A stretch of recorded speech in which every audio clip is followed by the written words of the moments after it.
What's up there, YouTube friends? Cheddar here, back with another video. First off, Happy New Year. I hope you've had a good start to the new year. Mine has been okay, a little busy, but I managed to see a movie, as you can tell by the title. So we're going to talk about that here. First movie of the new year, the one I saw was called We Bury the Dead.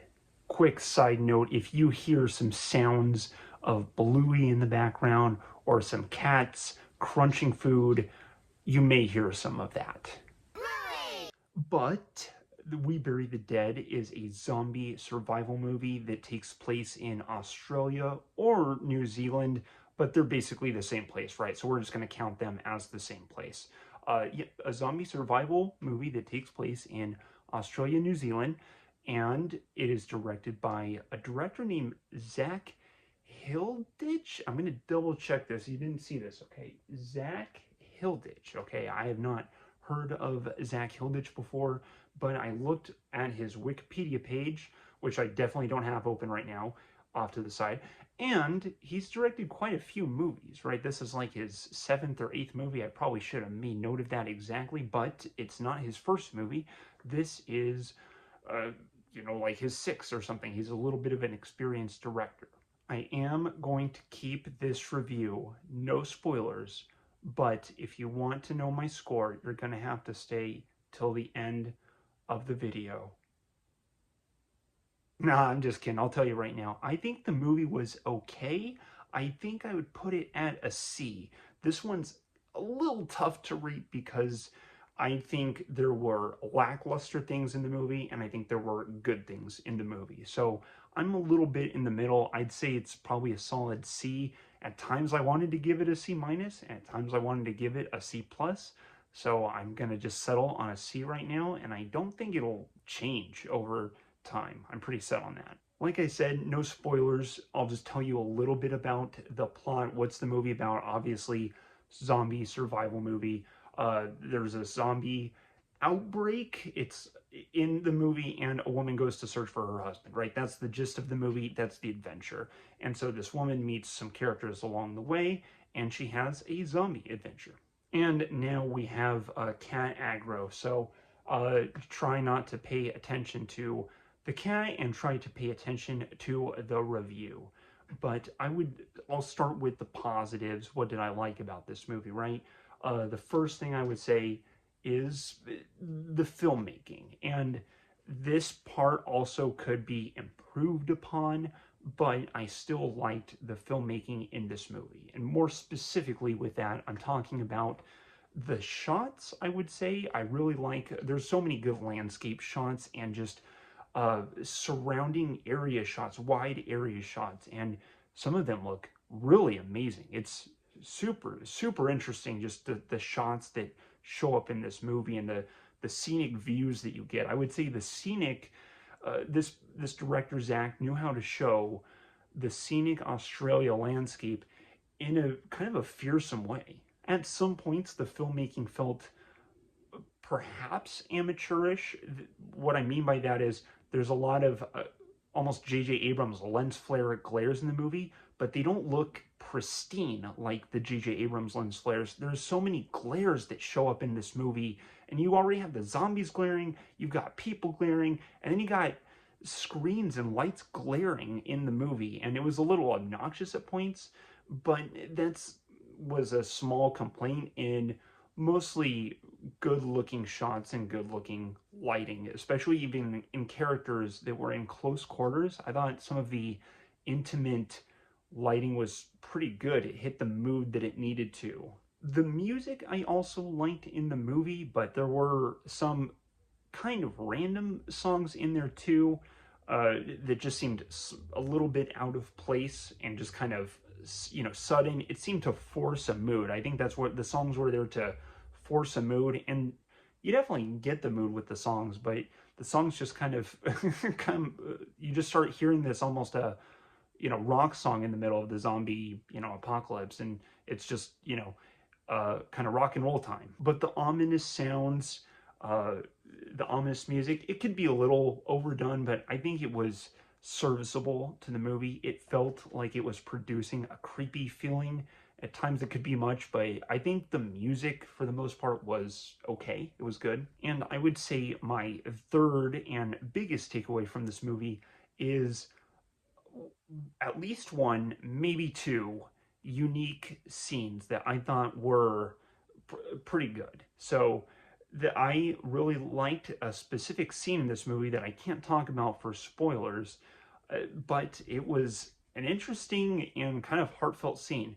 The movie works at kind of a slow pace. It's building there, and at times that you want it to get somewhere, and then once it gets into position, it I think it shows you some interesting things. My third and biggest takeaway for the movie would be a couple, at least one, but perhaps two unique scenes. There's one scene in this movie that I did really, really like, and if anything, I want to watch the movie again just to see that scene, but I kind of don't think I could rewatch this movie again. The main thing holding me back from watching this movie again it's kind of a combination. I'm just into the negatives now. It's sort of the pacing.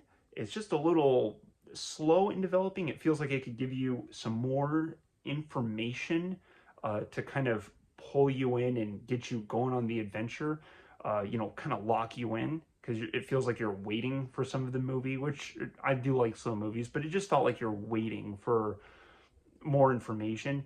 And then two, I think the main character was a little. I just didn't like some of the main characters' actions, I guess, in the movie. I wouldn't say she's exactly a stupid horror hero, but she kind of is at times. And which I should say, the main hero is played by Daisy Ridley, who known from Star Wars as was it Rey, and she's okay in this movie. I don't think she carries the movie. If anything, I liked side characters around her. I just thought Daisy Ridley was okay, but the main character, just kind of how she navigates through the zombie apocalypse. I don't think this is a spoiler, but dude, this woman like sheepishly limps around, and if I was in a zombie apocalypse, I'd be Call of Duty, like Metal Gear Solid, sneaking around. I wouldn't just be. She walks in the middle of the road so many times, and it's just kind of bizarre why she almost doesn't have a sense of danger. Of course, the main character is not like a military personnel. They're not a combatant. They're not a fighter. Daisy Ridley is like a massage therapist. She just, rubs people to make them feel better. So she's not doesn't have combat training, but it just seems kind of like common sense when there's an active threat to not walk around out of cover very slowly and make noise and like leave important things around. Sorry, I was checking my note card. I forgot about this last part here, my last con, that I couldn't believe.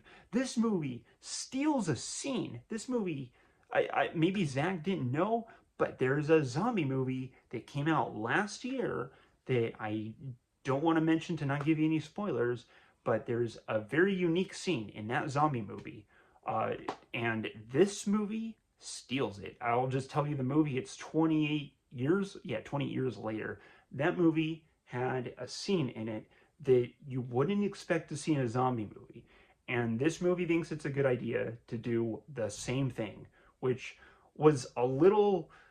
I was frustrated with that part. It just almost felt like blatant stealing. It does happen at different times in the movie, but it was a little blatantly robbed as far as I was concerned, and I just felt like they shouldn't have even included this part in the movie. I wish this it's towards the end. I wish it wasn't in the movie at all. If anything, this specific scene makes me want to give the movie like a D minus or something, because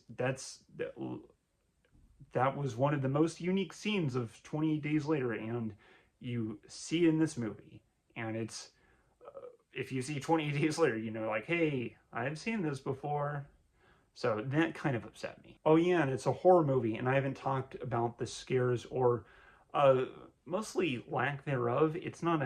I didn't find this movie scary. It felt like it's trying to be sort of like one of the 28 Days Later movies, but it doesn't hit as hard. There's some good scenes in this movie, but it only boosts it up to, I would say, the C, right? The C score. I don't think this is a B tier movie, but there's some good filmmaking in here, and I feel like if there, I know the director Zach also wrote this movie, and I feel like maybe if he, I haven't seen his other movies, but maybe if he has a writing partner or someone to work on the script with, that might help elevate it a bit more, because it did feel like there should have been a little more to this movie, and I'm also just frustrated by the plagiarized scene. It's I can't really consider it anything other than plagiarism, because it is not common to mix this up. Okay, the thing that happens in this movie that I'm upset about is something very important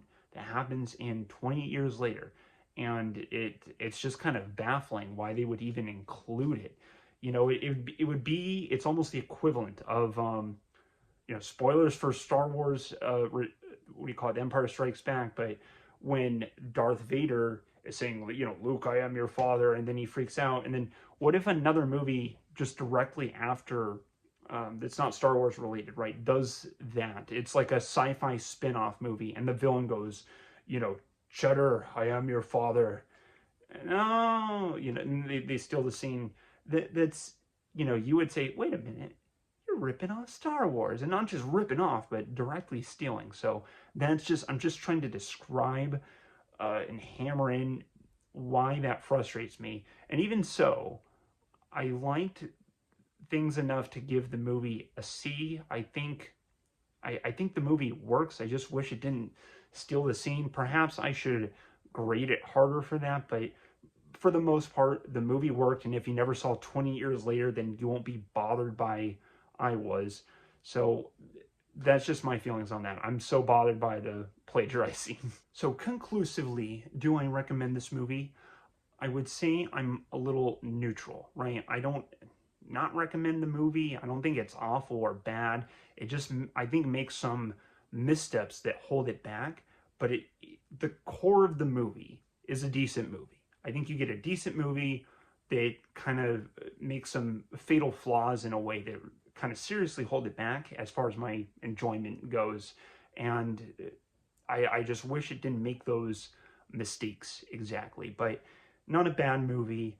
I just don't want to rewatch it, but I didn't hate my experience either. So I hope this has been helpful in giving you some insight of whether you should see this movie or not. I'm going to be trying to see a new movie every week or as often as possible, so I can give one new movie review a week if I can. So keep an eye out for that. Let me know if you have seen this movie, or if you're planning on seeing it, or if you have any feedback from my review. I appreciate your input. But that will be all for this video. I hope you have a great day, and again, Happy New Year to everyone, and take care out there. Cheer out. Goodbye.